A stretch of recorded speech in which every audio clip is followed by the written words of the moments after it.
In 1965, Intel founder Gordon Moore predicted that the number of transistors that would fit on a computer chip would double every year.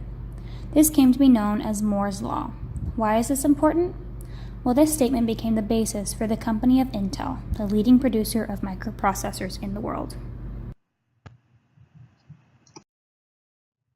What is a microprocessor?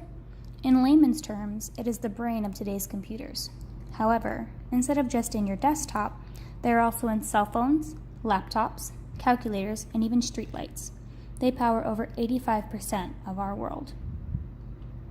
Before being downsized to the size of a 1/2 by 1/2 inch square, the processor took up a whole room.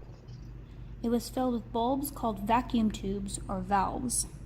Since these room-sized processors couldn't fit on your desktop, Intel got to work on downsizing. In 1971, the company of Intel produced the first single-chip microprocessor, the Intel 4004. Before this, they took up whole rooms like in the 1950s. However, after this chip was produced, they were able to fit more than 1,000 transmitters on each chip. And it only doubled from there. A year later, the 8008 with 10 times the 4004 power. The processor kept improving, new ranging from 4-bit to 64 bits. Before Intel could start working on the downsizing of the microprocessor, they had to talk about materials.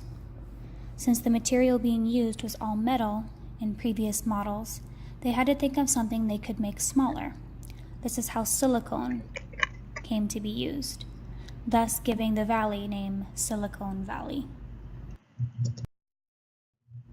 Intel is still the leading company in microprocessing and worth $10 billion.